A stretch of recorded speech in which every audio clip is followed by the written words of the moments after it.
welcome, podcast listeners. This is episode number 57 of the Fret Talk podcast. You are here with your host, Mr. Budget Pedal Chap. Say hi, me. Hi. You're here with Matt as well. Say hi, Matt. Hi, Matt. Whey! Hi, Matt. Oh, it's a classic. It is a classic. Oh, how you been, man? How you been? Yeah, not too bad. Yourself? Yes. I think the past maybe 3 or 4 podcasts we've bitched about the weather, and this cast is going to be no different. You see, you might bitch about the weather, but we've had clouds and rain and just normal British kind of like 22 degree summer weather for the last week now, so I'm fine. It's the complaints that I've got is that the weather doesn't make up its fucking mind at the moment. It will be freezing cold in the morning, so you'll get like dressed up, not like big coats and jumpers or anything, but you'll put something on that's decent, like long trousers and whatnot. And then by about 11 o'clock, it is blazing sunshine, and you are regretting your fashion choices in the middle of the day. But there was a point today that I was driving. I was just driving down like a road that I drive down quite often, and it was looking a bit overcast, but generally quite warm. And then almost instantly, it was like a wall of rain. Like my the wipers on my car struggled to keep up with the rain on full. Bloody hell! One of those horrible showers. And it lasted for about 5 minutes, like where like all the cars were driving about 15 mile an hour because you couldn't see fuck all in front of you. You just had to go on the fact that someone else's brake lights were there. Been there plenty of times. But yeah, so I'm going to bitch about the weather. I think it is my British right to do so. Of course it is. You have every right to bitch about the weather. It's the weather's fault. Indeed. I saw a meme on interwebs complaining about. It said something like this week's rain was the fault of the people singing "Man's Not Hot" last year. I was just thinking, yeah, pretty much. Yeah.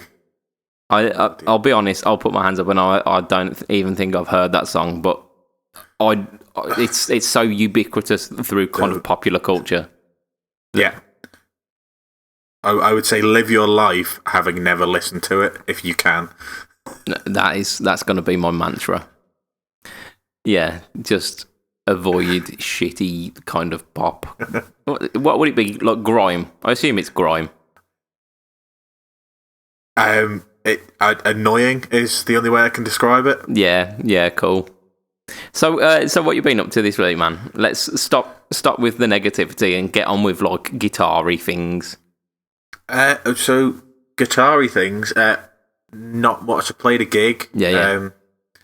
I can't even remember where the gig was, so I can't remember how. Oh, actually, played a gig with a standing bassist, that's right, yes. Yeah. At some posh, really well-off people's wedding. What, do they usually sit down then? Your bassists? You're funny. I just felt like I had to do like a shitty 90s comedian routine there. Well, if you must know, our bassist's daughter was in the British squad that just won the 4x100 metre relay in the swimming. Oh, nice. She swam in the heats but didn't swim in the final, but she was part of the squad. But anyway, so our bassist was away at the Swimming World Championships. Yeah. So our old bassist from like 7 years ago came in and depped for us. Nice. We gave him like a week and a half's notice. It's a good job that half of the set hasn't changed in 7 years, so we only had to learn half of it rather than all of it. Yeah. It's like riding a bike. It's like riding a bike.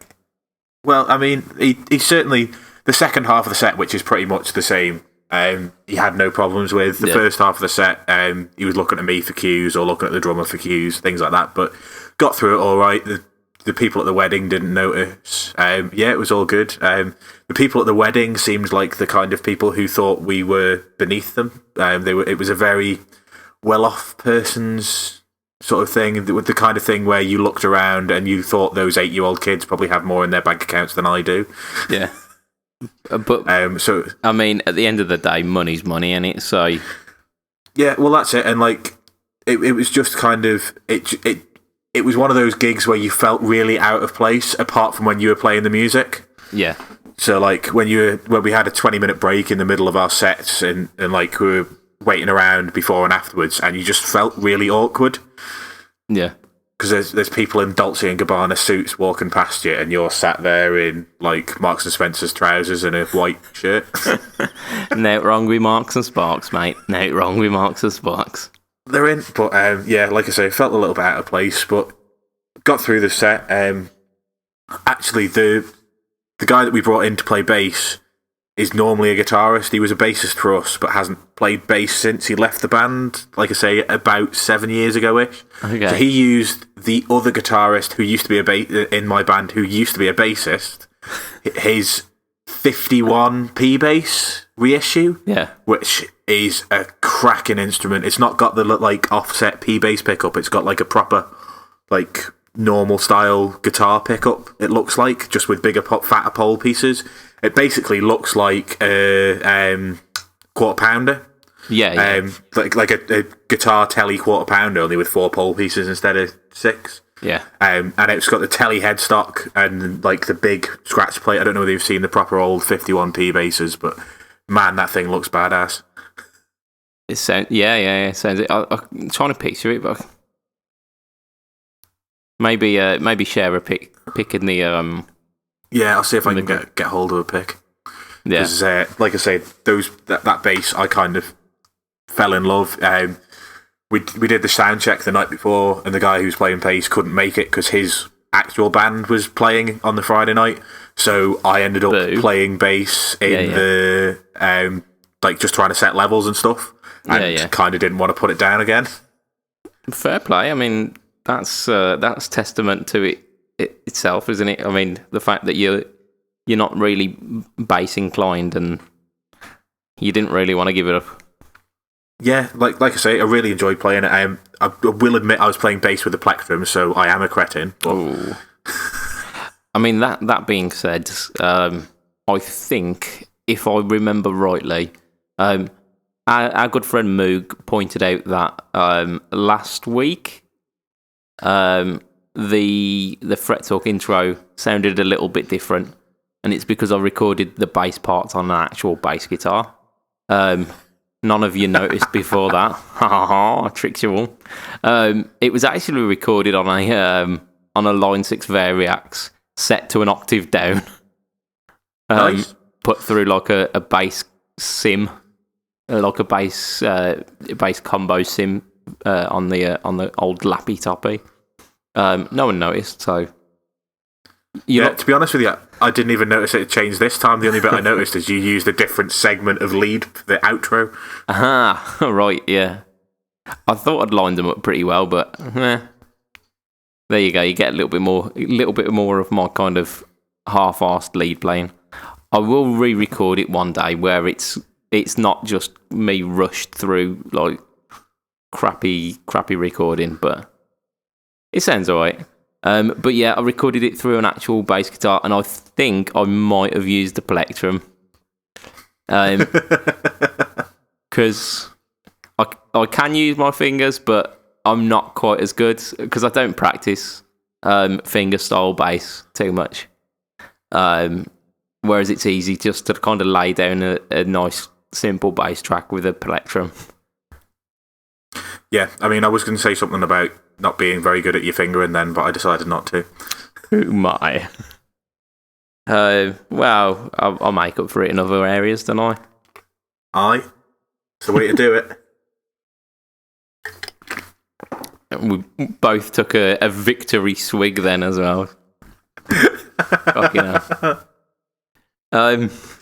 So yeah, I think mentioning earlier in the cast, I'd mentioned 90s comedians, and we just have to give a shout out this week that one of my childhood, kind of, the heroes of childhood television this week has passed away. Mr. Barry Chuckle. Mr. Barry Chuckle. And it's not just like mine and yours generation. He's been pretty much on kids' TV from the 60s until 2009. Yeah. Which is just incredible. Like, that's basically 50 years of being every kid in the UK has watched some of his output, which I think the Chuckle Brothers just have stood the test of time. And when you when he died, I mean, the obvious memes came out, which were fucking hilarious. You can't deny it. I mean, very much too soon, but they were hilarious. But there were also people sharing clips of like the Chuckle Brothers, like through time, and you forget how actually funny those guys were. They were brilliant. It was like, even for adults, you could sit down and you'd laugh along at something that's supposed to be aimed at like 7-year-olds. It was absolutely genius. Their stuff. I loved them when I was a kid. Yeah. Oh, there was this one clip, and it was like a quite voluptuous lady, saying, like, talking to Barry Chuckle, and she was going, "I'm a medium," and he went, "No, you're not." She says, "I'm a medium." "No, you're not." and then he says, "Oh, it must be the American sizes. I know their sizing's a little bit different." And it just had me in absolute stitches. I mean, it's not. You probably get fucking slaughtered for it these days, but it was fucking funny. It was really, really funny, and it was just stupid humour like that, which was just, it was quality. Yeah, totally agree. So yeah, big shout out to Barry Chuckle, and to his brother, who, I mean, they were like staging a comeback, weren't they? The Chuckle Brothers. Yeah, they were in the middle of recording something together. Yeah, which is like, you've got to give a shout out. I can't remember his brother's name, so I'm gonna call him Norbert. Paul. There we go, Norbert Paul Chuckle, Paul Chuckle and Barry Chuckle. Barry's gone. There was one of those memes as well that was shared today. It had a picture of Paul Chuckle next to Ant of Ant and Dec, and it just said like, yeah. Solution or something like that, and you just think, fucking hell, mate. It's not. Yeah. Oh. You see, we're talking about the memes. My favourite one is the WhatsApp message that just goes to me, and then there's like a 10-minute break, and then to me. Yeah, Barry. Yeah. Oh man. Yeah. Yeah. It's one way of dealing with it, isn't it? It's one way of dealing with it, and it is not to belittle the Chuckle Brothers and Barry's work. Like you say, having been on the TV for like multiple decades and being like the comedy of a generation, especially like British generation. But speaking of Britain, this week, I think it was this week anyway, the interview for JSA was sent forth into the world. And that it was last week. Oh, was it? Well, we haven't mentioned it, have we? We're on the 8th today, so. Oh well, I'm going to mention it anyway because I listened to it this week. So to me, it's new. It's so British, so British. Just talk about it. It was a cracking interview. Yeah, an absolutely cracking interview. He seems like a really nice guy. Yeah. I think he'd fit in on the podcast. Yeah, I was thinking that. I was thinking I might try and shoehorn him into a couple of episodes because he was really kind of podcast material, and he was very much in with our kind of humour, like just and the mentions as well, like Snakebite and Black. It took me back to a time that did. I'm pretty sure I haven't had Snakebite and Black since I turned 18. I had it a few times when I was drinking before then, but yeah, I don't think I've had it in a pub in years. Yeah, that gets you from naught to shit-faced in quick, that does, doesn't it? Yeah, well, you see, like when I worked in a pub, we used to have turbo shandies after work, which is Smirnoff Ice in a pint glass topped up with lager, and that's how we used to get shit faced. Turbo shandy. I like it. Yeah, it took about 3 of them, and you were on your ass, so they were a turbo shandy. Yeah, well, it does what it says on the tin, doesn't it? I suppose. Aye. I'm wondering why, like the because you get those like pre-mixed mixers these days, don't you? In cans, having a turbo shandy in one of them. Oh. Well, I don't know whether it was actually a thing or whether it was just a thing that one of the guys at the pub discovered, and I think that's probably more likely to be the case. Well, if you're listening, big manufacturers here, so Smirnoff, get on it. Yep. Do do it. Do a mix, yeah. Get a collaboration with Carling and do it the right way. Yeah, that's it, yeah. And it'd end up being like, banned within probably a week, I reckon. I'm not sure it'll last a week. Yeah, epidemic of children teenagers ODing on alcohol, like stomach pumpings and alcohol poisoning's gone up 4,000%. Yeah, I think it's probably a little bit too dangerous for that. Yeah, so I mean, there's probably reason why Turbo Shandy has not been become a thing. Yeah. Maybe I don't know. Maybe we make our own Fret Talk branded Turbo Shandy. And I think what we do is we market it in like places like Marbella rather than the UK, just so that if they try and arrest us, they would just fly back home again and then say, "Well, it's not in your jurisdiction. Leave me alone." That's it. With our suitcases full of money. Yeah. I like it. Yeah, so I mean, swinging it back onto the JSA interview, I think it made me think about some stuff. Like I say, like some mega nostalgia. I actually dug out a Dairy Lee Dunker from the fridge as well. That's a bit of nostalgia that you got to live, isn't it? Yeah, they are delicious. I don't think I've had a Dunker since I was about 10. Need to get on that. Mind you, I don't think they're diet friendly. Those Dairy Lee Dunkers. I don't think they are. I think I'm having a week off next week anyway. Oh yeah, I'm having a week. Yeah, well, I'm off Ireland for 5 days. So. Oh yeah, of course you are. So I remember you saying me on a cheat week. That's it. Get some Dairy Lee Dunkers down, yeah. But it also had me like going through his Instagram account again just to kind of see anything that I've missed and just get a bit of nostalgia for his channel. And there's a couple of builds that I want to build from his stuff. I mean, we're going to ignore the fact that I tried a mini tube screamer and it's still working about as much as it did when I tested it. Is that because you haven't done anything at all to it since, or is it because you've burned all the components? I've done fuck all. I have done fuck all this week. Like I say, I keep meaning to like add stuff to my Instagram channel, add stuff to my YouTube channel, and it's not happening because I'm just being a lazy fuck. Because the weather, because I can't be arsed. I'll get back on it. It's all good. But yeah, the holidays. I'm sure when you get back to work, you'll have motivation to. That's it. It'll be like being booted back up the arse.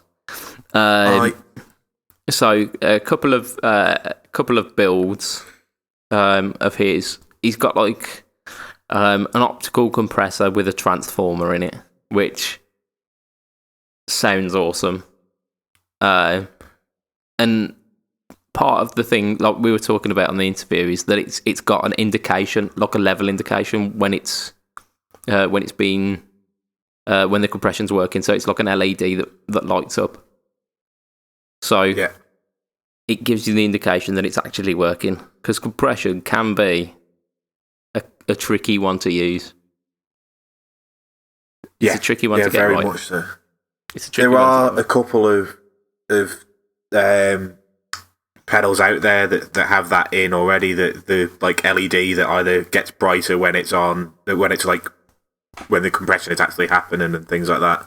But I can't remember what they are. The bassist in my band uses one that, like, really annoyed me the first couple of times he started playing with us because his pedal board would start flashing when he was playing songs. Like, what the fuck is going on there? Yeah. But all right, disco feet. Yeah. Then I put lights underneath my pedal board that chase themselves. Yeah. Have that, you bastard. Yeah. Getting them back.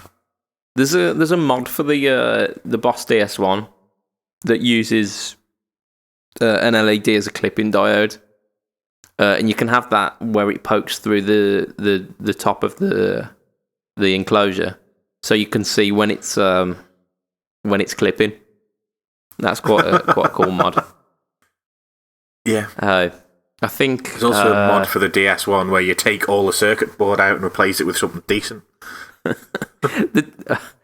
I know that I've bagged on the DS1 quite a lot, but I tried it. In fact, didn't I do it on my YouTube channel recently? Maybe I did. Yeah. I can't. And it's not bad. It's not bad. It's not like usable throughout the entire sweep, but you find those sweet spots, and it sounds pretty cool. Yeah, there are a couple of sounds in it. Yeah. You quite like it with either the gain down low or the gain tone up a little bit. Yeah, tone above kind of halfway. There's a very narrow band where the tone works really well, and you get the tone in that sweet spot and get the gain. So it's just about kind of adding a bit of grit, and it sounds really good. But yeah, there's stuff like that, and I think over the past couple of days he's put out another circuit, and I can't remember what it is, but I think I want to try it.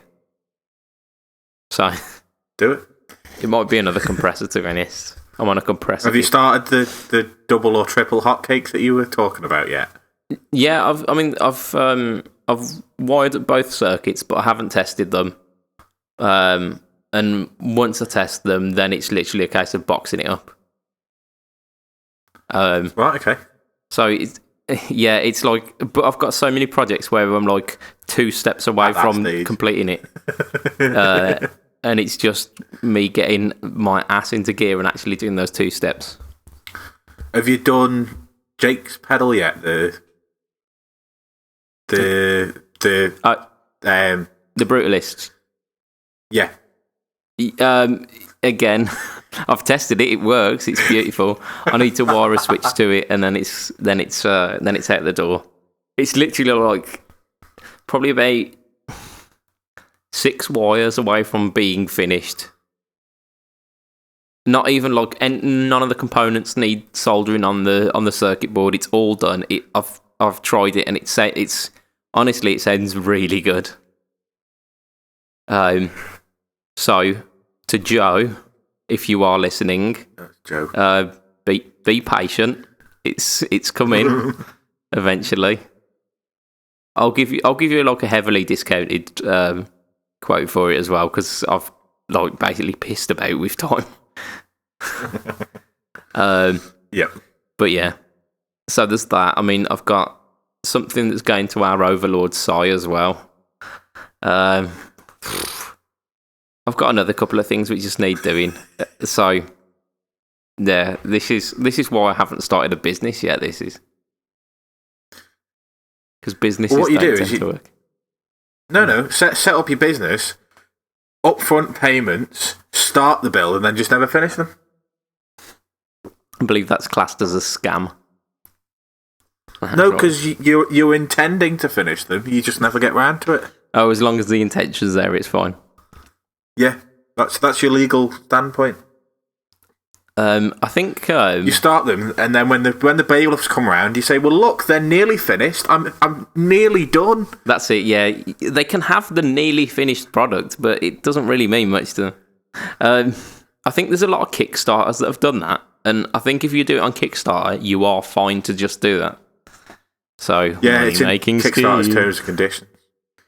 Who was it? There was a podcast called the Yogscast. I don't know if you've ever heard of it. It's a gaming podcast. No. They raised, I believe it was something like 40,000 quid, and they were going to make this game on iOS. And they raised all the money, said that it was actually going to cost them too much and they didn't bother making it and just kept the money. Okay. I think I might do that myself, yeah. So invest in the Fret Talk video game on iOS. It's completely not a scam. I think we should probably delete the section before this so that scam at least has a chance of working. Yeah, good luck is all I'm going to say. Yeah. And with our final kind of things that we've done this week, or kind of things that we've been thinking about this week, is going to be a pretty big one. So you've noticed a certain guitar in your guitar shop, haven't you? I have, and it was only because I was walking past, and I can't even remember why I was down that neck of the woods, because it's not somewhere that I go very... In fact, there's a pharmacy 2 doors down, and I was picking up a prescription, that's why I was walking past. But yeah, I was walking past the local store last week, and I've been thinking about it ever since. There's a JTV 69 in the window, in whatever the red that they have is. It's like a cherry-ish red. Yeah, it's like kind of a rich red, isn't it? Like a cherry. It's kind of somewhere between, I don't know, it's kind of lighter than cherry red, but less light than kind of Fiesta. So it's like a kind of a midpoint between them. Yeah, very much so. But yeah, there's one of those in the window, and I'm obviously trying to flog the Jazzmaster and the TSL 602 in there at the moment. Yeah. And I've got a bit of money sitting in a savings account that I probably shouldn't use on buying guitars, but that's neither here nor there. And we're not judgmental people here, mate. Yeah, I mean, I can't even remember. We were talking about a different guitar today, weren't we? And then I said, well, in fact, it was what you'd been looking at, which we'll get onto later. But anyway, you were talking about that, and then I mentioned that I wouldn't probably go for one of those because I had my eye on a JTV 69. That's it. And it's not only because it's got 69 in the title. Oh my! So, for those who are unaware, that's the James Tyler Variac. So, one of the kind of Line 6 model-y guitars. It was kind of the last generation of them. So it started out as the kind of the Line 6 Variacs, which was the 300 series, the 500 and the 700, I believe.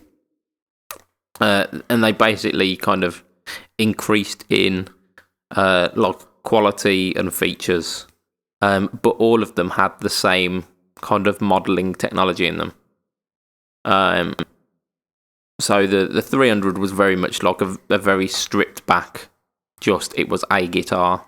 Then the next one up had, it had like a. So I'm trying to think what the difference was. Okay, the fretboards were, instead of being rosewood, they were maple, and they were gloss, and they were slightly more comfortable playing. And then the top spec had a trem system, and they had I think they were like quilt tops and stuff like that. So they looked fancy as well. But like I say, the modelling technology was very much the same in them. And the thing with these is they looked really odd because they didn't have any pickups. They literally were just like a blank guitar. So which they were really just looked really weird. Yeah, I remember seeing them in Total Guitar about 12 or 13 years ago, however long it was. Yeah, and they just looked bizarre. Oh yeah, completely. And at that point, I was really I was interested in them, because of the sales pitch of, you get 70 guitars in one. And I had 4 guitars at the time, and I was like, yeah, I could do with 70 more. Of course you could. Everybody can do with 70 more guitars. So, I got it, and it sounded really good, and the sounds on it were awesome.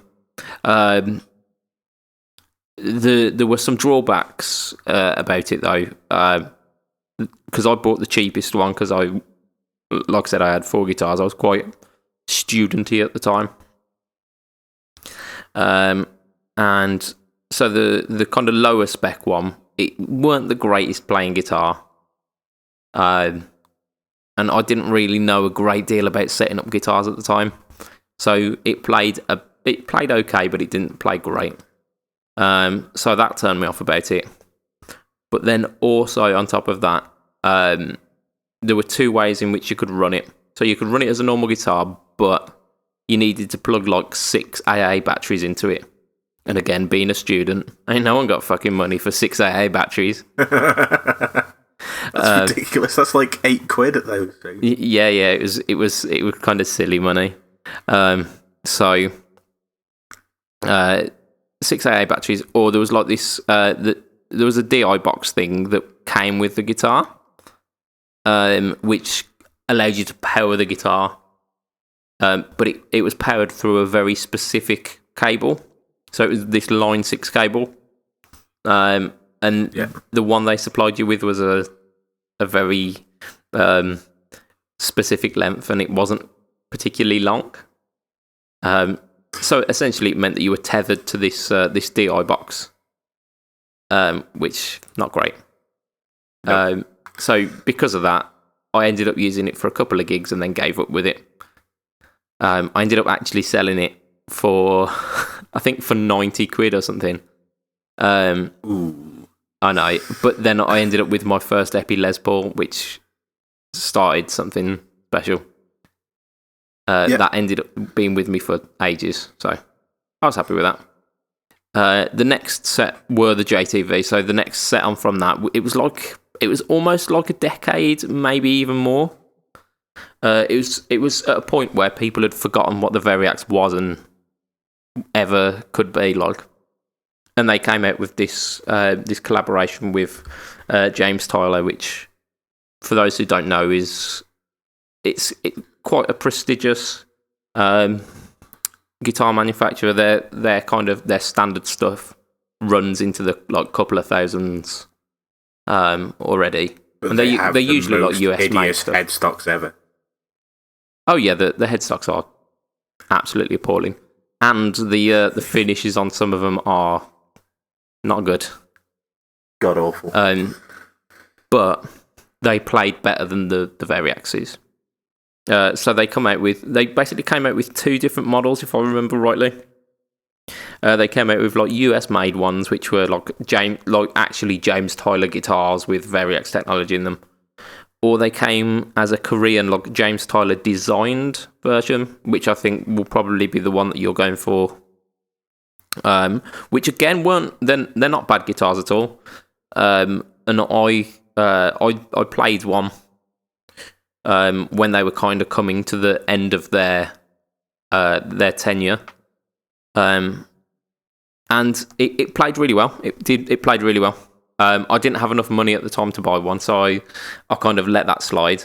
And then a couple of years later, they brought out the Variax Standard, which is the one that I've got now. So the JTVs came out. They were like much better playability. The functionality had changed. So instead of just having like volume, tone, and a model selector, it had 4 controls. They had volume, tone, model selector, and a tuning switch or like knob, depending on which one you went for. So it added that functionality to it. A lot of them had like locking tuners and like graphite nuts, and it was just a better instrument. But because of that, the price had gone up. So they were much pricier instruments at a baseline. So like I said, the 300 that I went for initially, I think it came in at something like £300 to £400. Right. Okay. But the cheapest JTVs you could get was like 900-ish. So it already kind of upped the price of the entry level of the Variax. By the time they were coming to the end of end of their run, they were coming down to about 500 or 600 quid. But still, people were thinking a bit risky for something that potentially you'll use once and then never use again. They ended up putting magnetic pickups in them though as well, so you could use them as quote unquote real guitars. So even if you didn't like get on with the Variax stuff, you could then use it as just like a cheap James Tyler. But then like a couple of years after that, they brought out the Variax Standard, which is essentially the one that I've been prattling on about for about 6 months. Essentially a Pacifica. They've brought down the affordability, but still keeping the kind of quality quite high. I think it mentions that I've got a tusk nut on mine. I don't think the tuners are lock-in, but it also feels quite sturdy. And it's generally quite a robust instrument, but for a much more affordable price. Yeah, well, I mean, like I say, I've mentioned to you before we started, I've had a look. I fell down a YouTube rabbit hole having a look at what the sort of the JTV 59s kind of, 69s are in comparison with the standard. So the modelling technology is identical to what's in your guitar, the Line 6 stand, the Variax Standard. The placement of switches is slightly different. So you've got 4 knobs down by where the Strat jack input is, whereas like an SG or Les Paul. Yeah, whereas mine, I say mine, I haven't bought it yet. Stop saying mine. It might not even happen. The 59 has like 3 knobs where the Strat's 3 knobs would be, and then above the neck pickup is where you do your tuning selection. Yeah, you've got a tuning wheel rather than a tuning knob, haven't you? Yeah. And then there's a couple of other like I don't know, yours isn't a 2-point trem, is it? I think yours is. No, I think that's 6 point. 6 point, whereas the 59s have got a 2-point trem, which different places on the internet will tell you is good or not good. Yeah, I mean, generally speaking, if it's a vintage trem, I will leave it alone. I haven't experienced the standard trem, the Variax Standard trem, because I just don't use them. But I imagine if it's a 2-point trem, I'd be more inclined to try it. Yeah, I think I will try it because I'm going to go and try the guitar tomorrow. I've decided that now. Yeah. Regardless of whether, even if they won't say that they take the other bits in sort of part X, I'll still try it because I've never tried a Variax. And it'll settle your curiosity, won't it? Yeah, and that's it. And like thinking about it logically, somebody in a covers band probably, if they can get on with one, should be using a Variax. Yeah. I mean, it makes a lot of sense for your kind of application of it. Because we were talking about this before the cast, and there are like certain songs which will have a very distinct guitar tone for like a very short period of time. And if you can nail that guitar tone, it'll kind of bring an extra level of authenticity to your performance. But I mean, the example I used was Wanted Dead or Alive by Bon Jovi, and having like a 12-string for an intro. It's really not worth buying a 12-string guitar just to do an intro of a tune, to then play the rest of it on a normal, like a standard electric guitar. Yeah, well, I mean, like the song that springs to my mind straight away is we used to do "Girl from Mars" by Ash. Okay, by Ash? Yeah. And that you've got an acoustic intro and outro. Yeah. And the rest of the song is like highly driven Les Paul sound. Yeah. And I had an acoustic simulator pedal on my board. Yeah. But I had to go from clean guitar tone into acoustic simulator. Yeah, to driven. Yeah. Driven electric guitar, and that meant stepping on two places. But obviously, you can't put the acoustic sim and the drive pedal next to each other on the board because that doesn't work. They're not next to each other in a signal chain. Yeah, so it was kind of like stamp, and they'd be halfway through the next bar before I could join in. Yeah. So we ended up dropping it because it was just too much hassle. But if I could literally do that with a flick of a finger, yeah, I mean, I think that. So if I'm thinking about the way that you get around that, so your acoustic sim would be at your fingertips. You'd be able to set, because you've got two custom banks on the Variax. I'll just go through kind of how it works. You've got a knob on the on the guitar. Of course I do. I'm a bloke. Of course, yeah. So you've got a knob on the guitar. Like one of the four knobs is your model selector.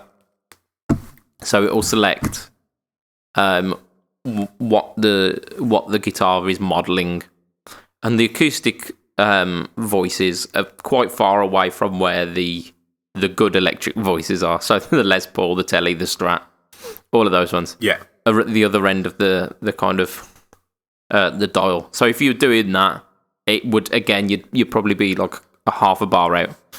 But yeah, there are two custom banks on like either end of the knob. So if you switch to the custom banks, there are you've got your 5-way selector switch, and each of those you can assign to a different guitar in a different tuning and whatnot, like in a different position. So you could have like position 1 where it is like acoustic guitar, perfect mic placement, even like getting some body resonance in there for that intro. You then move to your next pickup selection, which gives you like bridge pickup of a Les Paul. Yeah. And it'll literally be like the switch between like position 1 and position 2 of a Strat, and it'll be done. Yeah, and I think that's the kind of thing that really does appeal to me. Like I say, I had previously looked at, I'd seen that you could like assign, so you could have like one on your 5-blade switch. You can have like acoustic at position 1, Tele bridge position 2, Strat bridge position 3, Les Paul bridge position 4, and you could have like a Gretsch hollow body at position 5 if you really wanted to. I mean, we all know that you're not going from bridge pickup to bridge pickup to bridge pickup.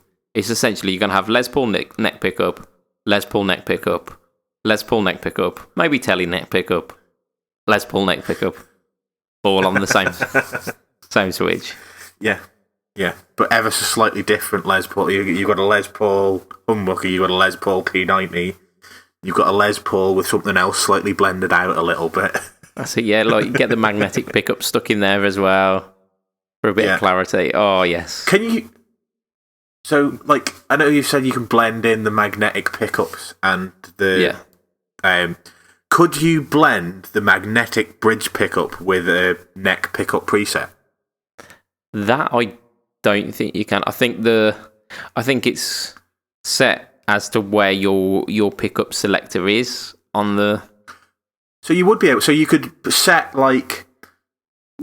Strat bridge to position 5, like where you would normally have a net pickup, and then blend in the magnetic pickups. And then you'd have a Strat. I don't think you could have them all blending in the bridge pickup.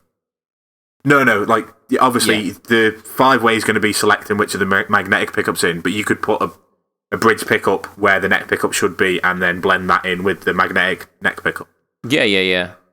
I'm not entirely sure how the blend of the magnetic pickups works because I haven't delved into it. I know if you are using other Line 6 technology, like the old pods, the Pod HDX, I think it was,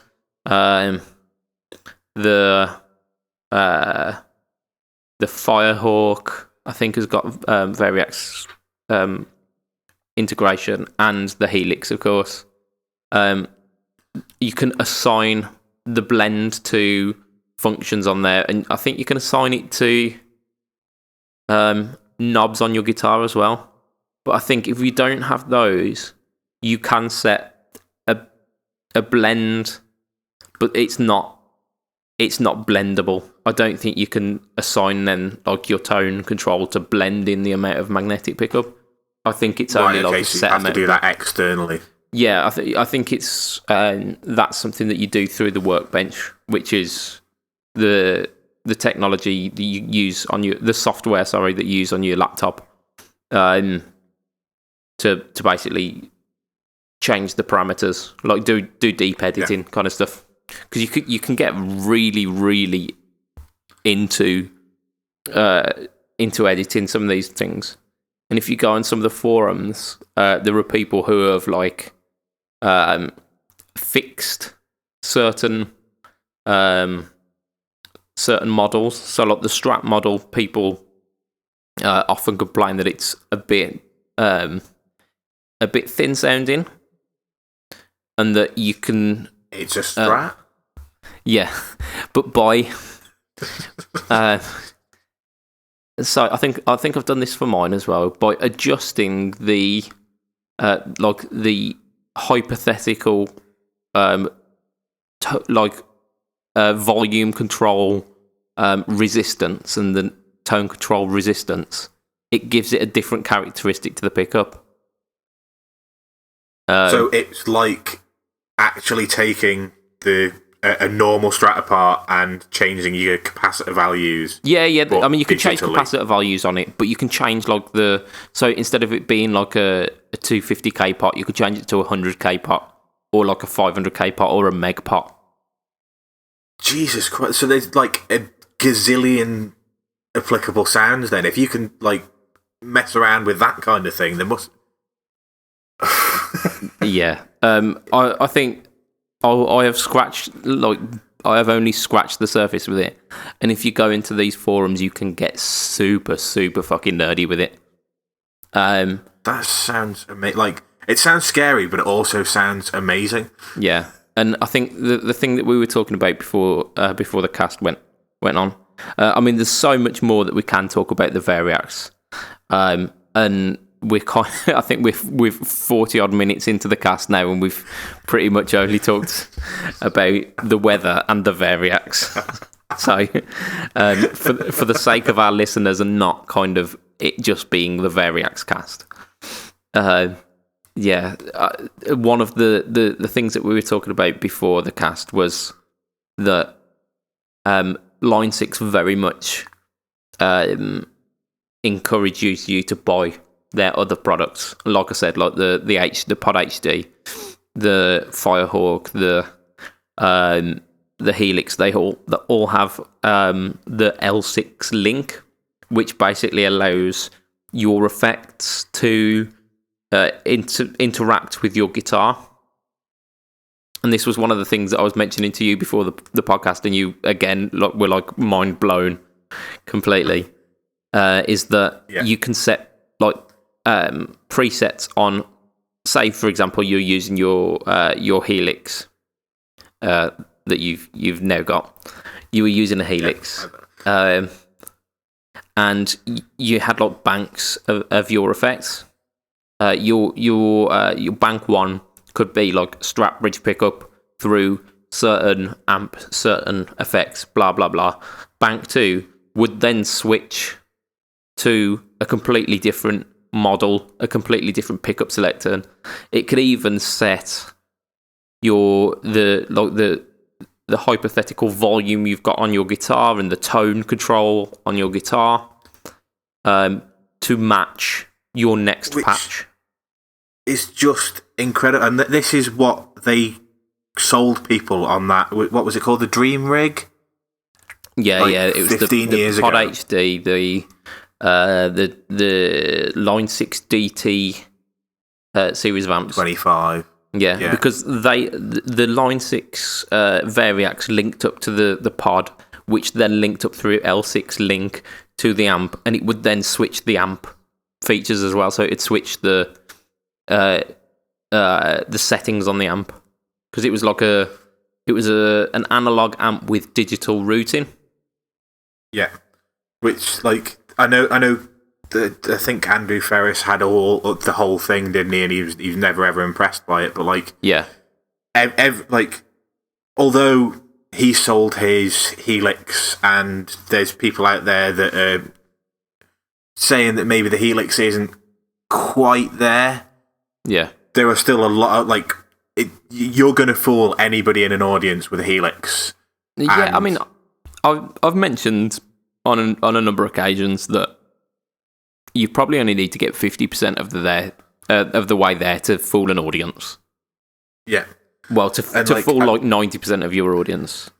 To then fool that next 10%, you might have to. I mean, they might be like guitarists and whatnot. You might then have to go to that next level where you're like 75, 80% of the way there. Yeah.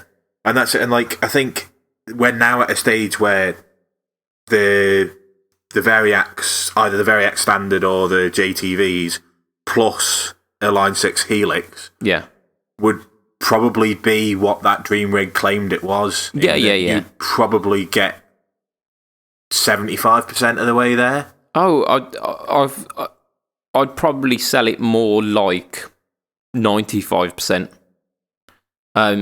Like from what I'm hearing from the Variacs, from what I've done.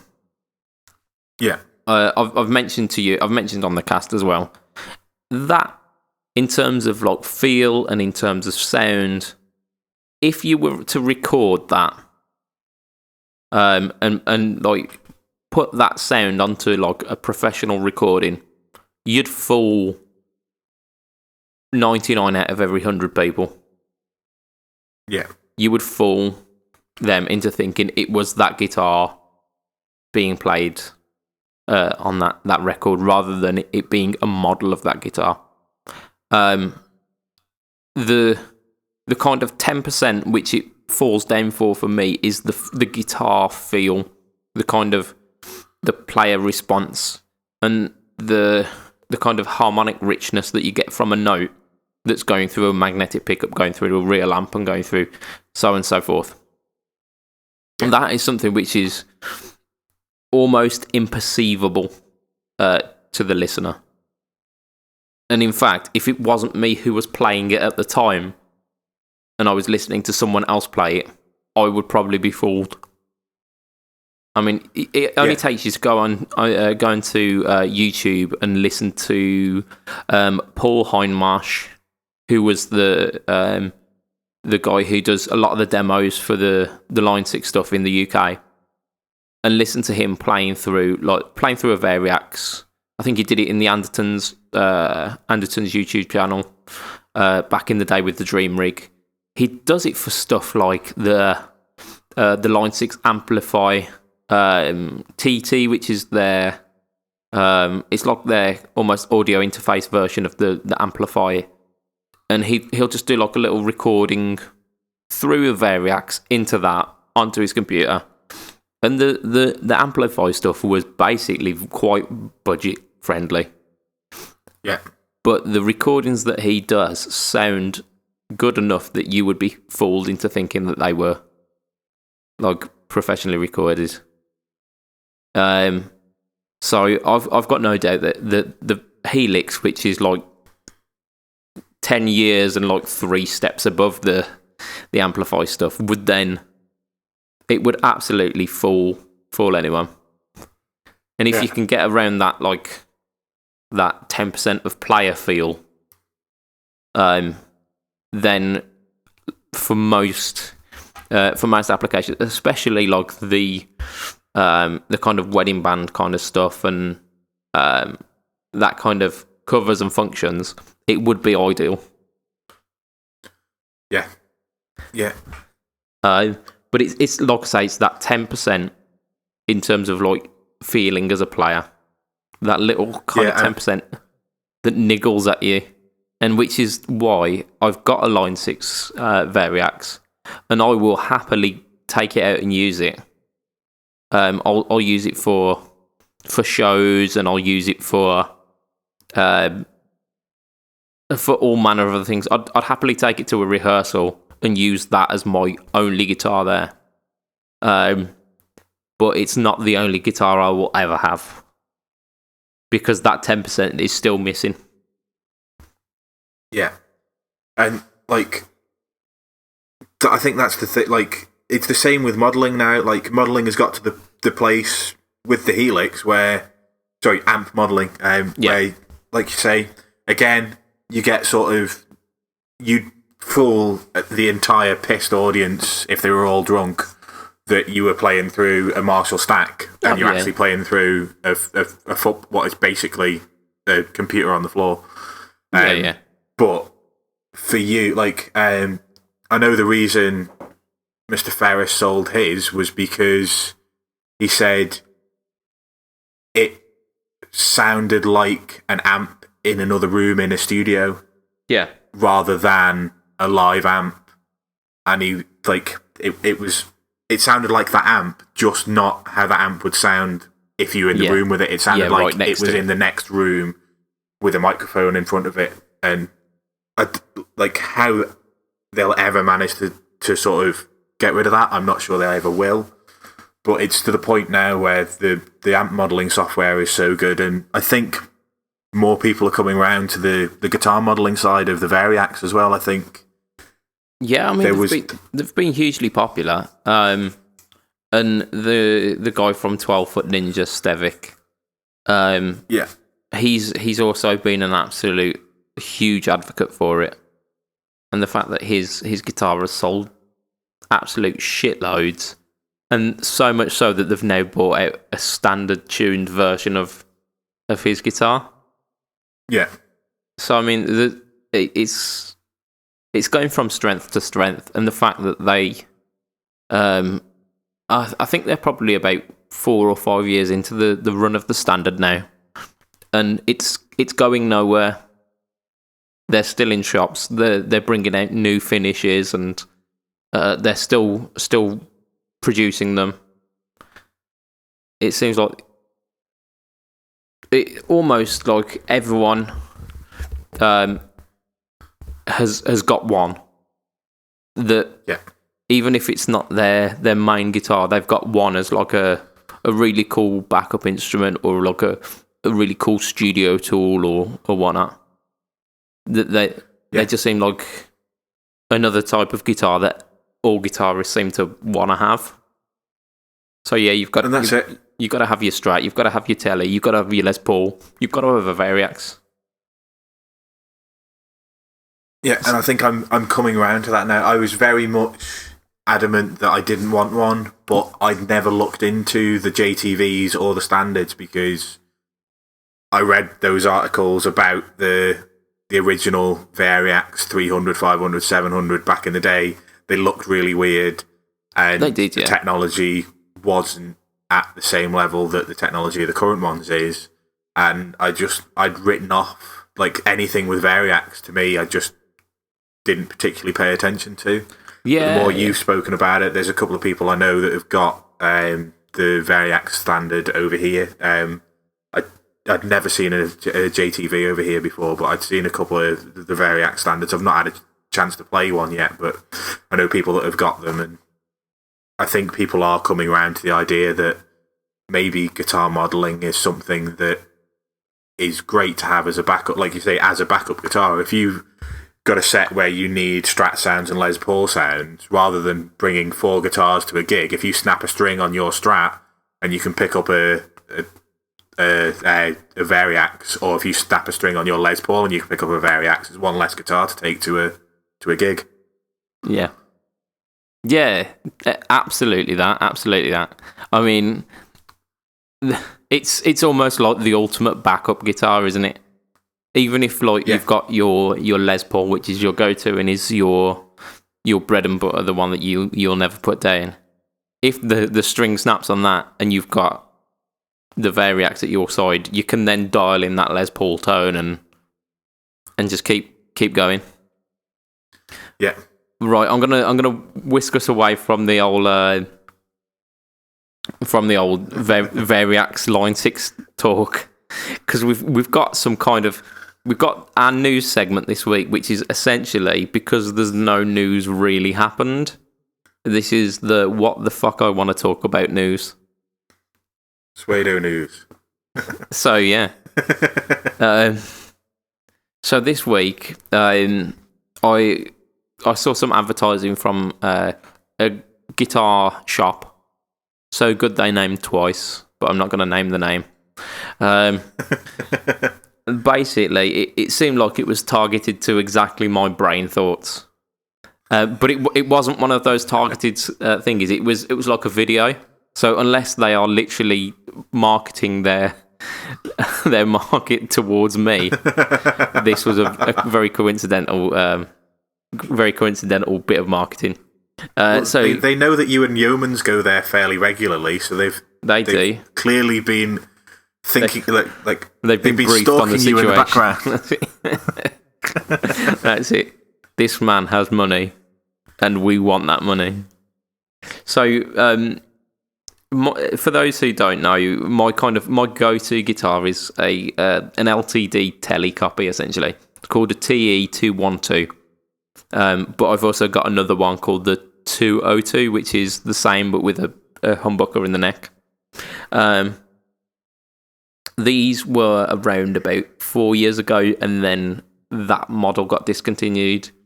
And ever since, they've been doing the Tele shape, but they've only been doing it as a dual humbucker version. So it's kind of modern not rock. Really a Tele. It's a rock instrument in the shape of a Tele and not really a Tele. Whereas these ones were like proper Teles, Tele bridge pickup, and even down to having a scratch plate.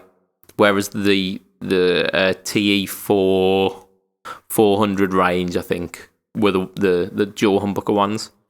They were like flame tops, no scratch plate, and like just a standard 6 saddle bridge, but not a Tele bridge, just a standard kind of hardtail. So this week, Guitar did like a little video of what they call the TE254, which is again like a Tele. So proper Tele bridge pickup, humbucker in the neck, which, I mean, you can't have it all, can you? So it's in distressed 3-tone sunburst, ash body. Yeah, it's do they shout at it? Yeah, stretch it out. That's it. They tell each and every guitar that the rent's due, but your pay packet's due 2 days afterwards. And it's just puts them a little bit on edge. No, so it's kind of like essentially like a relic, but a factory relic. So they're all relic the same. The 202 that I've got's got that relic finish, and it's not the greatest, but it's okay. It's fine. But yeah, basically the return of their Tele shaped proper Teles. So I was cool about that. The specs seem very similar. So thin U profile neck, which is exactly the same spec that I think I would quote it, and they, to me, are probably one of the most comfortable neck profiles. So it's Fender scale length, 350 millimeters radius, which equates to in inches about 13.7. So a bit fucking weird. Like, so more flat than a Gibson, not quite an Ibanez, but still quite flat. By 0.3 of an inch, because we all know that that's a measurement that people use. Well, that's it, yeah. 0.3 of an inch. So it's got standard ESP pickups, which I didn't have mine in for very long, if I'm honest. But if I remember them, they were decent. They're not setting the world on fire, but they were decent. So the price for these is $349. They weren't what Fletcher. What you're saying is they were all right, but they're not Fletchers, so they came out straight away. Well, my go-to doesn't actually have Fletchers in it. It's got a Seymour Duncan quarter pounder and a Damasio twanking in the neck. I forgot about the twanking. Yeah, twanking. Yeah, not the greatest name. Sounds like did Satchel come up with it? Well, it's like it's like the male equivalent to twerking, but it's not very good. Nobody wants to see it. Yeah, twanking in the club. Yeah, got kicked out almost immediately. Told never to return again. Oh dear. So yeah, 349 for that bad boy. What's your opinions on it? Because I'm an absolute fanboy of these things. For me, I like the look of it. Yeah. I really like the look of it. My biggest criticism is tellies don't have humbuckers in the neck. Tellies have a single coil in the neck. Yeah, and so it that was the first. In fact, that was the first thing I said to you was yeah. Do they do a version with a proper telly neck pickup? And at the moment, I don't think they do. But like I say, when the 202 and the 212 were about, they did. The 212 was with the standard neck pickup, standard telly neck pickup. I think they do the humbucker in the neck mainly because it's almost kind of paying homage to the Ronnie Wood, which is the ESP version of this. Which it's fine. What I would say is get a scratch plate with a standard telly neck pickup and just convert it. But ESP's sizing is not the same as Fender, so it means that Fender scratch plates, no matter which ones you get, because I've bought fucking 6 of the fuckers, they don't fit. They don't even try to fit. Yeah. Unless you can get custom ones made yourself, can't you? You can do, and it probably wouldn't have been as expensive as me buying 6 scratch plates. Yeah. But I've been looking at tellies at the moment. I forgot to mention at the start of the cast that I'm currently winning a Classic Vibe on eBay. I'm not sure that I'll get it, but I'm I have been looking at tellies, and like I say, I'm currently the highest bidder on a Squier Classic Vibe. I think it'll probably end up going out of the budget I set myself for that was 180 quid. It's well below that at the moment, but there's time on it, and I think it'll probably end up going over. Yeah, because with eBay you basically get like the last 10 minutes is sniping. You might find if you do get it, the neck pickups on those things are absolutely sublime. So much so because we've mentioned that Tone Rider pickups go in the Classic Vibes allegedly. I ended up buying a Tone Rider. I think they're the Vintage Plus, which are the very similar quotation marks specs to the Classic Vibe output.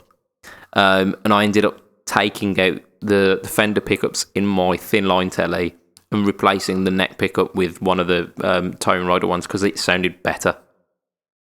Yeah. The bridge pickups are they can be quite harsh. Because they are kind of traditional telly, really bright, spanky twang. Yeah. But if you use that tone control, you can tame that really well. But if you don't end up winning that, the Variax models of tellies are again, they're nothing to complain about. Yeah. And the only reason I bring that up is because obviously the Classic Vibe is kind of in the same price point as this. Yeah, I think they're probably more actually. Probably brand new. I think they are a bit more now. Yeah. But yeah, I don't think the specs on a Classic Vibe are going to be any more than what you'd get from these LTDs. Yeah. I think the hardware on them will be pretty similar. Obviously, it won't be the same name brands or anything like that, but I think the quality of it will probably be in the same ballpark. Yeah, comparable. I think the bridges on the Oh, mate, there's so much editing that I've got to do this week. So much editing. You are bad people. I never claimed not to be a bad person. Nah, I suppose. Never once. Potato! When I had a classic vibe. Well, I've got a set of lock and tuners knocking around somewhere, so I'll just put my locking ones in. They were going to go in that orange guitar that I took round my dad's to sand down and still haven't been back round to actually start that yet. Just so you know, the post holes are 8mm rather than 10mm. So if they're modern style tuners, you're gonna have to ream the holes out. Oh, that's fine. I've got a drill bit. It's fine. Mate, you're gonna end up wrecking a guitar. How? It's an 8mm hole. I can make it a 10mm hole with a drill bit. That's how it works, isn't it? Giggity goo. Yeah. I'm not trying lube again. That never worked. They're very heavily lacquered necks, so you'll probably find a bit of cracking around the holes. I've always got luthiers to do it when I've wanted to do that. Maybe it's just me being a giant pansy, but who knows? I'm gonna whisk us onto the next one because I can see that we're at like an hour and 10 and we've still not got through our news this week. So I'm gonna give our listeners an extra special kind of. This is our extra long cast, just as a sorry to say for our extra long line 6 cast. So yeah. Another bit of targeted marketing this week. Andertons were posting up a Gretsch Streamliner, which was a little bit different. So it was. It only comes in the one colour, which is this kind of like metallic Pelham blue kind of thing. It's the 2655 TGP90, and that'll give you a bit of a clue that this one, it's got. So you've got the Broadtron in the neck, which is your standard fare for your Streamliners, but it's got like a cream P90 in the bridge. Yeah. So you see, that's the wrong way round. You want the humbucker in the bridge and the P90 in the neck. I'm absolutely down with it. I am absolutely down with it. So B50 vibrato. It's a licensed Bigsby, not an actual Bigsby, but for that price, you wouldn't expect it. Laminated maple top, Gibson scale length, thin U radius again, so similar to the ESP. 12-inch radius, so like normal people radius. From the specs, it says, yeah, it does. It sounds like it's going to be kind of Gibson feeling, but P90 in the bridge. And Bigsby unit. I mean, you've got one of the Streamliners, haven't you? But yours is the slightly bigger body. Yeah, so mine isn't this is basically like a duo jet for all intents and purposes, isn't it? Is that what the shape is? It's a double cut. It's like a smaller 335 double cut. Yeah. Because aren't the duo jets not hollow? They're chambered, maybe. I can't remember now. The Gretsch is just too confusing with all their numbers and letters and all that stuff. Yeah, I've got the big hollow body, totally hollow body, no centre block, no nothing. Streamliner. That's basically an acoustic guitar, but with F holes and humbuckers. It's got the Broadtrons, which this has got one in the neck. They're not the greatest pickups in the world. I think that's the one criticism. Like, obviously, mine's got the licensed Bigsby on it as well, which holds its tuning as long as you don't like overdo it. Silly, yeah. I did put a Graphtec Tusk nut and a roller bridge on mine rather than leave the bridge that came with it and the plastic nut, because if you don't do that, the tuning stability is temperamental. Yeah. But I mean, the nut cost me 11 quid and the roller bridge cost me 13 quid. So it was. Can't argue with that, can you? Nothing. Yeah, for less than 25 quid. yeah, you can't argue with that. Like I say, the pickups I think are probably the weak point of the guitar. Exciting part of the guitar. But I think I paid 403 quid, something like that. Yeah. For mine, it's if you only like I got it because I wanted a couple of songs where I had a hollow body that would just ring and ring and ring. That I could just sort of like twist my body 90 degrees, and the guitar and the amp would just like speak to each other in a constant loop that you could just then wiggle your Bigsby and just mess around like a small child, which is what I've done every time I've used it live. Don't want to touch a small child's wiggle stick, mate. Oh. But yeah, like those the pickups, not the best, but depending on how easy it is, I think in this guitar it would probably be easier to change them. I'm guessing, I don't know, but certainly mine, the only way to change the pickups is to desolder them from the pots through the F holes. Yeah, to force your way into that F hole. Which that can F itself. Indeed, yeah. So I mean, this guitar's coming in at like 500 quid. You're saying that the pickups are probably, I mean, they're usable. They are. Oh yeah, they're totally. Like I say, I've used it live.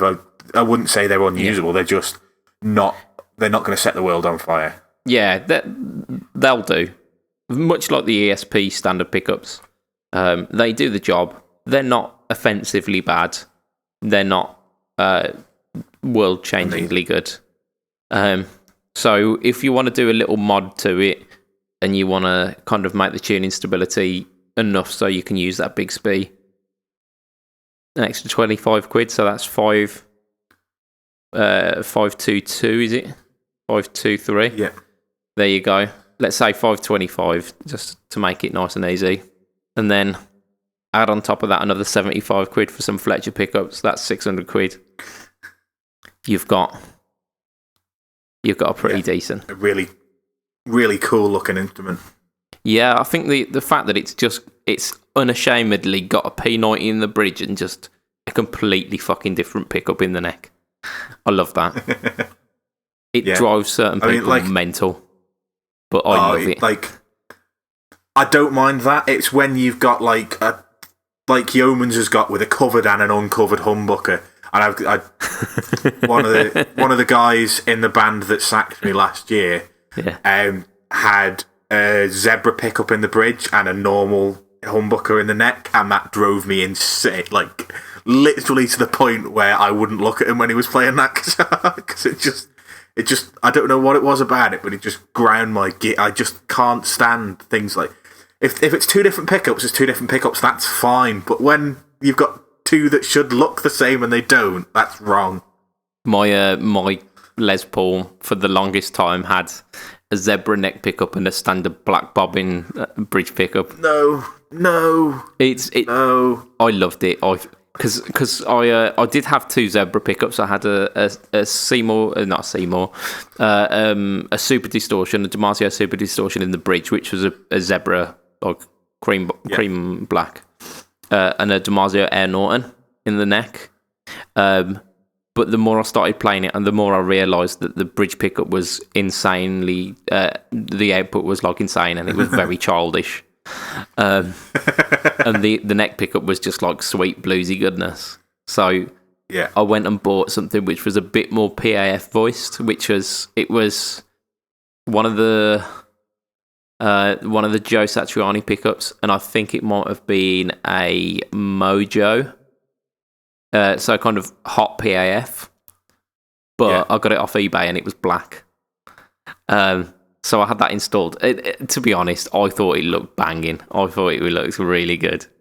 I would literally have taken a marker pen to the Zebra pickup to make it black and black. Nah. But then my go-to, my standard, my LTD it's got silver hardware and a golden neck pickup. And the volume control has got it's a Strat tone control. So shit like that is just like shit like that. Just like I'm one of those people that get really annoyed by it. The worst I ever saw was I watched a band probably 3 or 4 years ago now. I can't remember. They were supporting. In fact, no, it's longer than that. It's like 8 or 9 years ago, and they were supporting Muse. I can't remember what it wasn't. Like they had 3 support acts, and then Muse were on at night. The Editors were the band before them, and then it was Band of Skulls and somebody else. And in that first band, the guy had a Strat with one pickup that had a white cover, one pickup had a cream cover, and one pickup had a black cover. And it's the only thing I can remember about that band. The only thing. There was a guy who I used to work with who had it was a Fernandez Strat. And it had 3 Strat pickups. It was like a gold Strat with like a kind of aged white, so like a creamy plate. But each and every one of the pickups were a different pickup. They were like 3 different single coils, but there was like an American Fender pickup. There was the original Fernandez pickup, and then like another. It might have been like a Seymour Duncan. So they were all different shades of like cream, and it was fantastic. No, that would have driven me nuts. It was absolutely fantastic. I tried to buy that guitar off him so many times. I was just like, I need to have this in my life, and he was like, nah. But yeah, shit like that. It absolutely it makes my day. And just before we move on to our final little bit of news today, I've just had a little flash up on my WhatsApp, which just so happens to be like above where you are, Matt, on my little video call. It says Josh Wood, so our good friend Josh has just put Ollie Bobs ? I actually spoke to Josh yesterday on WhatsApp, and he said that once the kids are back, he wants to get back on the cast. I am all for that. I've had that very same conversation with Josh, and you are coming back on the cast, Josh. So there's no questions about it. You are coming back on the cast, and Ollie Bobs is holiday. Vacation to you Americans. There you go. A little bit of our American outreach program there. Ollie Bob's holiday. And Barry Chuckle, just don't even bother. Just Google it. Accept it as a British thing. Maybe Google it. But we've got a final bit of news, and the reason why we couldn't have just ended it as a Line 6 cast today, because the Steel Panther saga continues. So 2 weeks ago, maybe a little bit more than that, Steel Panther's TC tone print got some attention, some bad attention. Then it got taken down. The week after that, they reinstated the tone print under the name The Repeat Offender. This week, Steel Panther have made an announcement completely independently of TC, so this no longer has anything to do with TC Electronics. It is entirely Steel Panther. Steel Panther are making a pedal all by themselves, and it's called the Pussy Melter. No censorship we finally this get week. To say it on the it's called the Pussy Melter. We'll say it. So because and it's got the go on, it's entirely on Steel Panther. So the fact that it's called the Pussy Melter, it goes back to them. It is the name of the pedal. So it's just like saying the Super Hard On, the Swollen Pickle, all of those kind of things. Yeah, the Camel Toe, etc., etc. Yeah, the Sodomizer. But like this is like that, but turned up to 11 because of what they've called everything. Yeah. So basically, this pedal, where we said that TC may not have been like giving a big fuck you to the people who complained, they were just trying to keep everyone happy. Steel Panther quite clearly have went, You know what? Fuck you. It's just... So I hadn't actually noticed, like, you sent me the running order, like, an hour before the cast, and I hadn't noticed all of them. I just noticed the names of the four knobs on the pedal. So here we go. 4 knobs. We've got Dirty, Load, Booty, and Sizzle. So we're assuming it's a drive pedal here. Like, it is. No, it does say it's a distortion pedal on the website. Oh, does it? Okay. Yeah. And then it's got, I assume, a switch for clipping options, which goes from moist to gushing. The input jack says stick it in. The output jack says pull out. So literally every opportunity that they've had to offend someone, they have taken it. They've used it. Yeah. And like, they haven't confirmed what any of the controls are, but I assume dirty will be gain, load will be volume. Yeah. So booty is going to be your bass. Bottom end. Yeah, bottom end, yeah. Yeah. And sizzle is going to be a top. And then moist and gushing is going to be from a low gain to a high gain. Yeah, I mean, you'd assume so. It takes a little bit of deciphering, but it, generally speaking, gets the job done. It is in no way subtle. It is as crass as it comes. Bright fucking pink as well. Yeah. Bright pink. I think I can't remember word for word the description for it, but it basically mentions that they are in the idea of being all inclusive. They are welcoming to all sexes, genders, races, ethnicities, so on and so forth. And then go, this one's to make the ladies wet or something. It's just like, yep, that's Steel Panther. That's Steel Panther. Yeah, it's just so like, I mean, I think I don't know whether I said it on the podcast, but I did. It might have been before one of the ones that we did with Ayrton, where I said they should just go all out and make a pedal called the Pussy Melter. Yeah. I was joking. They've actually gone and done it.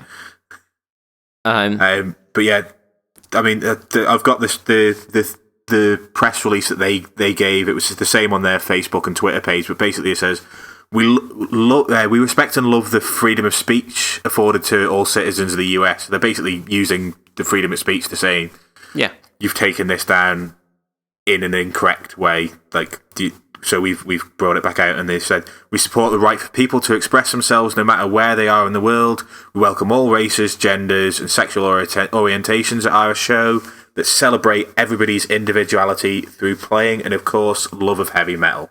Yeah. As clearly as stated by Satchel when it was originally developed, the sound being created by the Pussy Melter tone pack was intended to bring pleasure to the females who heard it. Yeah. So Steel Panther are happy to announce this pedal, and then they tweeted out the picture of it. Yeah, and it mentions something about this new pedal is ready to give eargasms to any and all, pretty much, isn't it? So Steel Panther are happy to announce that we are now offering pleasurable eargasms to everyone. There you go. So, it basically says, look, we aren't there to be dicks to anyone. Essentially, this is a joke. Take it as such. But this is a giant fuck you to those people who tried to censor it. So at the moment, no pedal company has put their hands up and said, yeah, we're involved in this. Surely it's going to be a pedal company that is involved in it. It's not just Steel Panther setting up their own pedal empire. I highly doubt it's Steel Panther. I would guess whichever company it is that's got involved with it has probably been told to stay away, probably by Steel Panther themselves. Oh, yeah. Because we want to take the flak. I mean, there are some rumours, and this is only rumours. This is nothing concrete, and this is allegation, not not us stating fact, but some people are saying that there's similarities between the layouts and the kind of the images, because they're not images of a real pedal. They are kind of computer generated images. That they look like the KHDK pedals. But again, that's not what springs to mind when I look at the pedal. But to me, it looks very much like a Wampler. I very much doubt Wampler are going to get behind this. Oh no, I didn't think they would, but like I think trying to decipher it from the way the pedal looks. Yeah, well, I think like a couple of people have said like KHDK are kind of tied in with MXR, who also endorse Satchel. They've also placed images of certain KHDK pedals next to the Pussy Melter image, and it looks very similar. Again, this is only allegations. This is not pointing any fingers at anyone, but that information's out there for you to go and find if you so desire. Yeah. There's one thing that I'm gonna kind of end us up with on this. I watched a video response basically to this of a guy called Levi Clay on YouTube. I've seen a couple of his videos before, and he's a pretty good guitar player. But he was basically doing a rant about this thing. And he did a little. He mentions quite a lot of things, and all of that is his opinion and not ours. And if you want to go look at it, you go ahead. It'll be easy enough to search on YouTube. Levi Clay, Pussy Melter, essentially. But the way he breaks it down, it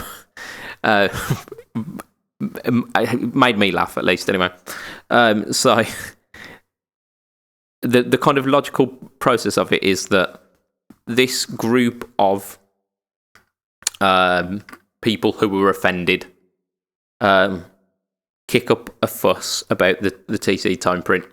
So what that does initially, rather than keeping something which was quite obscure and had been out for a while to remain obscure, they kicked up a fuss about it so more people knew about it. So they basically generated publicity for it.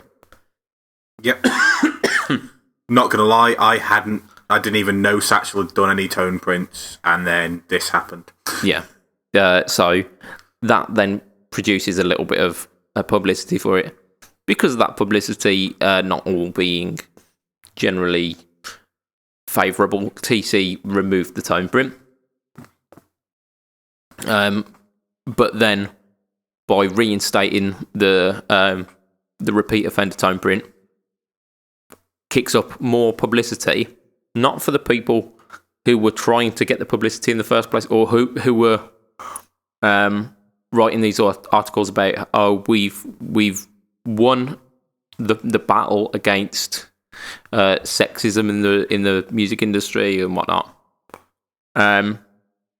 Like the opinions about whether that was the point of it are completely neither here nor there. But the people who mentioned it in the first place kind of that's where their publicity ended with it. However, Steel Panther came back with the repeat offender to kind of boost their kind of awareness and their publicity. So it ended up making more people aware of Steel Panther in that sense. From that, they have now made the pedal, which at $200 a pop means that essentially Steel Panther are now profiting from that initial complaint from these people. So what they intended, far more people will have bought this than had seen the tone print on the flashback before the storm was kicked up. Oh yeah. So essentially what these people have done, they've tried to they won that first initial battle but I think match point goes to Steel Panther on this one, in the fact that they've gained publicity from it. They have now gained it seems really popular pedal called the Pussy Melter, and they are gaining direct profit from that. Yep. So it's almost like pissing in the wind now, that is, isn't it? They might it is, got away with it for a little while, but now essentially they've got piss on their face. Yeah, what they've done is they've screwed themselves over and made it so that so many more people have heard about it. There's people I know that don't know about guitars that have talked to me about it because they didn't understand what the TC tone print was. Yeah. So like these are people I work with who have no interest in guitars and guitar effects at all, that would never even have looked at the name on the tone print, let alone anything else. Yeah. Were asking me about it at work because they'd heard the stories from stuff that was kicked up online. So whoever decided it was a good idea needs their bumps reading. Well, it might have. I mean, it might have served a little bit of a purpose to start off with, but if the idea was to kind of shame Steel Panther for the kind of the immature choice of naming this, it really hasn't worked, because they've now been able to profit from the fact that they had a tone print called the Pussy Melter by making a really overtly vulgar pedal called the Pussy Melter, and it's gone so far that people just want to buy that in support of the fact that it's almost kind of standing as a freedom of speech for kind of satire and jokes. And as much as like it's obviously vulgar, it's obviously, you know, it's not. It's always been meant as a joke. Like, I don't think these people understand that Steel Panther are a comedy act in that, you know, they're basically AC/DC recording Big Balls turned up to 11. They're just... Yeah. And like, you don't see people whinging about Aerosmith, Dude Looks Like a Lady, despite the fact that if you release that now, you'd have the LGBT community absolutely murdering anybody who even tried to cover that now. Yeah. You can't say those kind of things, but they're a parody on that time when things like that were okay and recording things like Big Balls was okay. Yeah. People just it's kind of poking fun at a different time, isn't it? Yeah, and like Steel Panther themselves know that they're poking fun. Yeah. And I think that's where we're going to end it for today, because I think like we are almost coming up to an hour and 40. And I don't even think I'm going to edit any of this cast out, because it's all fucking gold.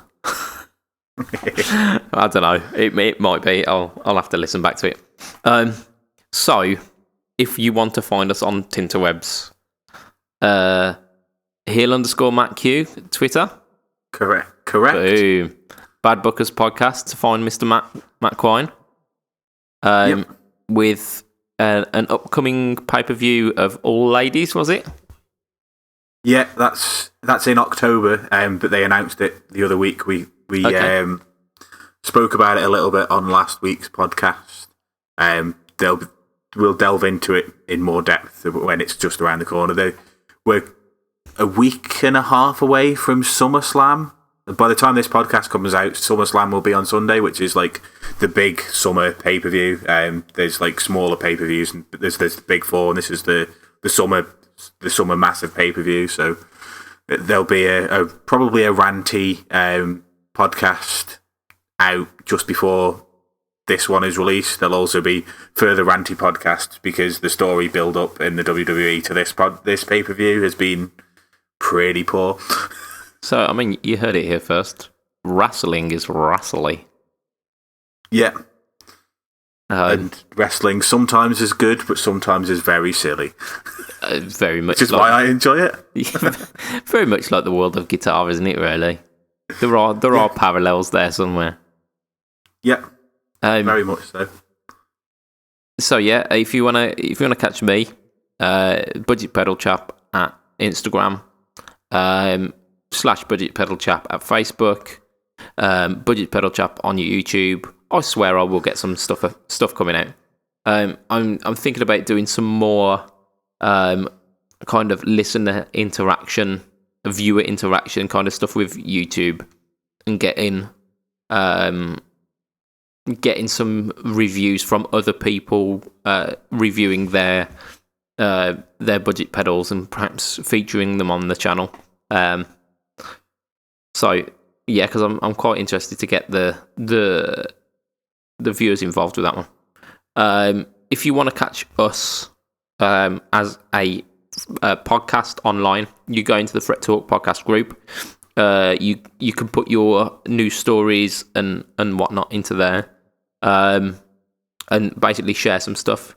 I think we have yet to do a total of our Mr. Moneybag Uncle Dream rigs last week, and I think we need to do that because I think I might have won for the least. I know that you've definitely won for like most elaborate and expensive rig. Yeah, well, I think you and Ayrton probably come in at less than $4,000. I don't even think mine comes anywhere near that. I think mine might come to about $1,500, maybe. Really? Yeah. Well, wasn't Ayrton's guitar like £800? Ayrton's was, yeah. I think if I went for the Ronnie Wood, I could probably substitute that for the ESP TE 254 that came out that I found out about this week. Yeah, which is like £350. 300. Yeah, yeah. So yeah, you probably come in under the 1,500. I reckon Ayrton's was probably about maybe $2.5 grand, which is what I thought maybe yours would come in at. And I think my guitar was more than double that. Fucking hell, man. You said I had any budget in the world. I'm not going to buy a budget guitar if you give me anything. Well, I wouldn't be the budget pedal chap if I weren't doing that, would I? Well, you're the budget pedal chap, not the budget guitar chap. That's it, yeah. Budget pedals running through like a 2-rock amplifier and a Sir. I'm sure anything would sound good through that. And just for any of our listeners that want to have a crack at it, apparently the position of the Gibson CEO is up for grabs now, so look out on... I've got my application in. Yeah, look on, I think maybe the Job Centre's website, you might find that. I don't know. Yeah. Nip down your local job centre. That's it, and just go, yeah, where's the Gibson CEO? CEO is that? You know what? It could be worth a change of career for me. I reckon I could steer the good ship Gibson. But I suppose I'll give it a good go. That's a conversation for another week.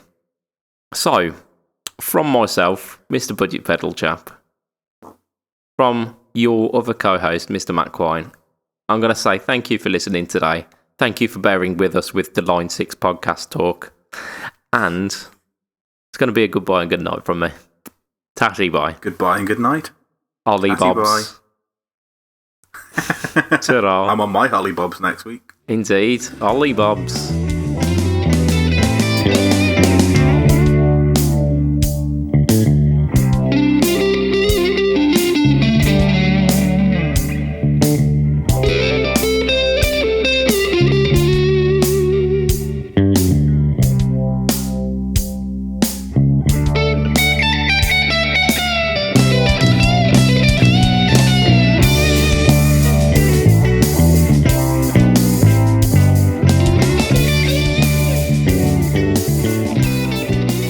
Yeah, we could have continued on about the Line 6 for another hour, I reckon, easy.